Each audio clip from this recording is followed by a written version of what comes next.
Bismillahirrohmanirrohim. Assalamualaikum warahmatullahi wabarakatuh. Alhamdulillahirobbilalamin. Puji dan syukur kita panjatkan kehadirat Allah Subhanahu wa Ta'ala. Sholawat serta salam semoga tercurah kepada junjungan Nabi Muhammad SAW, kepada keluarganya dan para sahabatnya, dan mudah-mudahan sampai kepada kita selaku umatnya.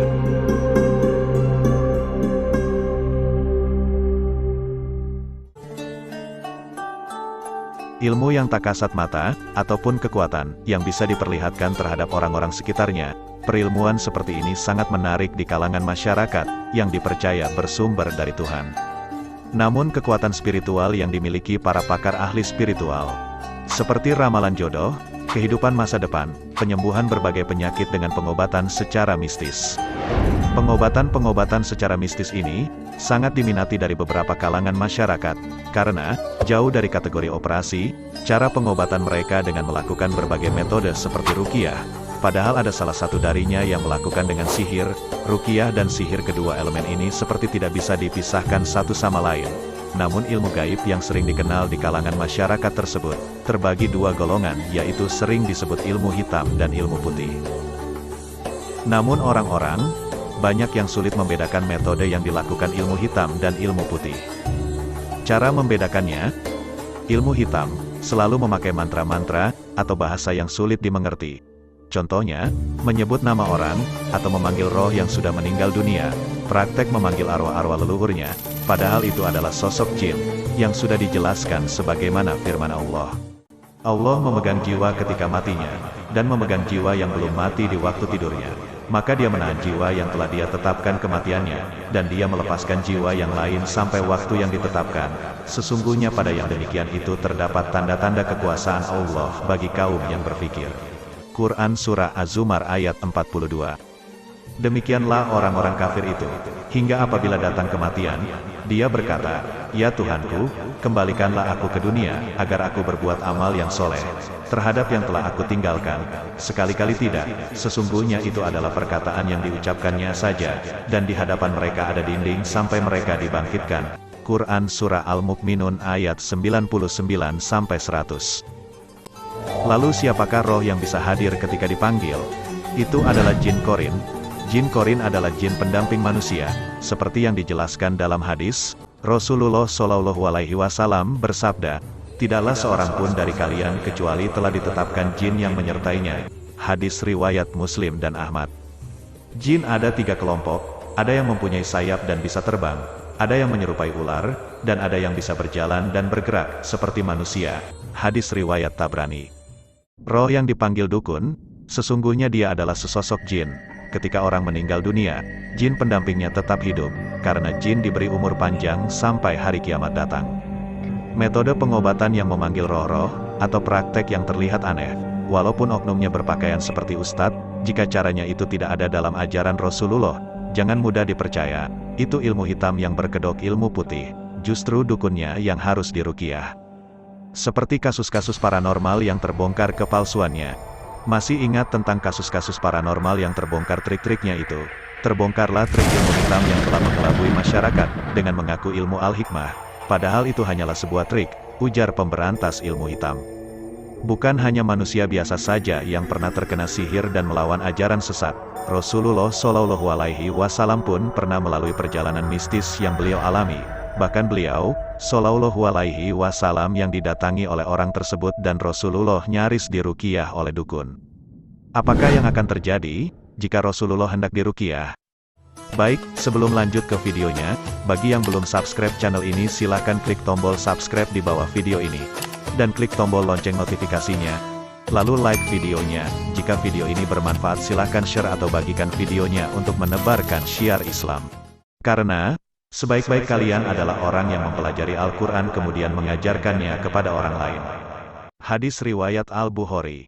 Barang siapa yang menunjukkan kepada kebaikan, maka dia akan mendapatkan pahala seperti pahala orang yang mengerjakannya. Hadis riwayat Muslim. Satu hal lagi, simak video ini sampai selesai, biar tidak salah paham. Ajaran Rasulullah SAW sangat cepat menyebar luas, dan pengikutnya pun sangat banyak hingga jutaan jiwa pada zaman itu. Walaupun pengikut Nabi Muhammad SAW ini sangat banyak, tetapi Rasulullah SAW tidak pernah lepas dari caci maki, dibully, dan pola tingkah masyarakat yang bermacam-macam. Menjadi bahan fitnahan dari umatnya itu sudah biasa. Saat ibadah pun Rasulullah tidak pernah aman dari teror. Contohnya ketika beliau melaksanakan sholat, kepala beliau dilumuri kotoran hewan. Ketika melakukan perjalanan pun, banyak yang menghalangi perjalanan baginda Rasul. Bahkan Rasulullah SAW pernah dilempari batu tanpa sebab. Tak cukup sampai di situ, beliau sempat digelari dengan berbagai sifat buruk, agar masyarakat yang belum kenal, berusaha menjauh dari beliau. Nabi SAW disebut tukang sihir, penyair, bahkan Rasulullah pernah diklaim sebagai orang gila. Bahkan tuduhan tersebut sudah tersebar di wilayah Mekah. Seseorang yang mendengar hal tersebut yaitu Dimat al-Addi. Dia berasal dari Bani Adsyanuah di Yaman. Dimat al-Asdi biasa meruqyah orang gila atau kesurupan, dan banyak di antara pasiennya yang sembuh. Ketika tiba di Mekah untuk sebuah keperluan, Dimat mendengar orang-orang Mekah banyak mengatakan, "Sesungguhnya Muhammad itu Majnun." Dimat berbicara dalam hatinya, atau bergumam, "Bagaimana kalau aku datangi orang ini, semoga Allah menyembuhkannya melalui tanganku." Mengapa Dimat sampai terpikir untuk meruqyah Nabi Muhammad SAW, padahal mereka belum pernah kenal? Bisa jadi faktor terbesarnya adalah karena Dimat al-Asdi merasa sangat penasaran dengan beliau. Ini ada orang gila yang sampai menjadi isu utama di kota Mekah, kota yang menjadi pusat peradaban bangsa Arab. Banyak orang gila di Jazirah Arab, tapi masyarakat menanggapinya biasa-biasa saja. Sementara ini, ada orang gila dan masyarakat menanggapinya serius, hingga menjadi pusat perhatian seluruh penduduk Mekah. Pasti ini orang istimewa, bukan orang yang biasa. Kita bisa mengambil pelajaran dari kisah ini, bahwa sejatinya pembicaraan yang ramai di tengah masyarakat, justru itu bisa jadi sebuah promosi bagi orang yang dibicarakannya, dari segi baik ataupun buruknya. Andaikan pembicaraan itu tidak dijadikan isu ataupun viral, bisa jadi omongan tersebut akan hilang dengan sendirinya. Pelajaran yang bisa kita ambil, dari hal baiknya saja, intinya jangan percaya omongan dari mulut ke mulut, belum tentu aslinya seperti apa yang dibicarakan. Sejatinya, manusia itu memiliki penilaian masing-masing, yang akan menghasilkan tanggapan yang berbeda dari yang lain. Lalu pembicaraan yang disampaikan, maka akan berubah dengan apa yang akan disampaikan kepada orang lainnya lagi. Walaupun satu kata yang berbeda, maka alhasil, pembicaraan dari orang pertama, yang mengetahui sesuatu yang disampaikan kepada orang kedua, pasti akan berbeda jika orang ketiga yang mendengar lalu menyampaikan ke orang yang keempat. Yang paling berbahaya itu, orang yang mendengarkan percakapan tanpa menanyakan sumber dan sebabnya, lalu disampaikan beritanya kepada orang lain. Itu hal paling cepat merubah berita baik seketika menjadi buruk. Intinya, jangan suka gibah ya, itu tidak baik wahai sahabatku. Kembali lagi ke kisah Rasulullah ketika hendak diruqyah. Dimat pun terus menelusuri wilayah Mekah untuk mencari sosok Muhammad yang viral di wilayah tersebut. Dimat pun melihat Nabi SAW yang sedang khusyuk berdoa di depan Ka'bah. Setelah baginda Rasul selesai beribadah, Dimat memanggil Nabi Muhammad SAW. Setelah ketemu dengan Nabi SAW, Dimat pun menawarkan keahliannya. "Hai Muhammad, saya biasa mengobati sakit jiwa, dan Allah menyembuhkan siapa saja yang Dia kehendaki melalui tanganku. Apa kamu bersedia?" Rasulullah SAW tidak menjawab iya atau tidak. Beliau tidak menanggapi tawarannya, tetapi beliau menanggapinya dengan memuji Allah. Beliau bersabda, "Segala puji bagi Allah, kami memujinya, meminta kepadanya. Barang siapa yang Allah beri petunjuk maka tiada yang dapat menyesatkannya, dan barang siapa yang Allah sesatkan, maka tidak ada yang dapat memberinya petunjuk. Kami bersaksi bahwa tidak ada Tuhan yang berhak disembah selain Allah yang tidak ada sekutu baginya, dan kami bersaksi bahwa sesungguhnya Muhammad adalah hamba dan Rasul."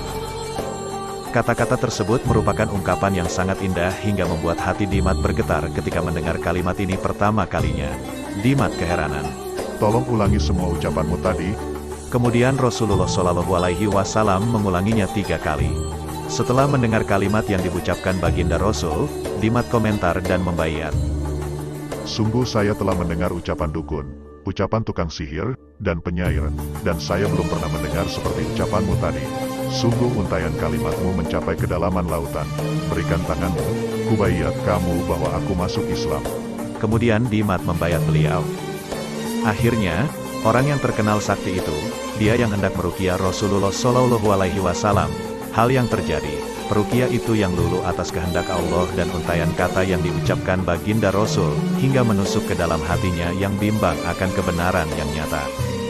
Kesimpulannya, ketika kita memiliki kemampuan di atas rata-rata, baik itu dari segi keahlian dalam bidang pekerjaan, ahli dalam bidang seni, ahli dalam bidang medis, hebat ketika berkelahi atau jagoan yang ditakuti orang di sekitarnya yaitu preman, dan yang lainnya, ketika kita memiliki jabatan tinggi baik dari segi aparat keamanan, perkantoran, perusahaan besar, dan yang lainnya, jangan dulu merasa diri paling hebat.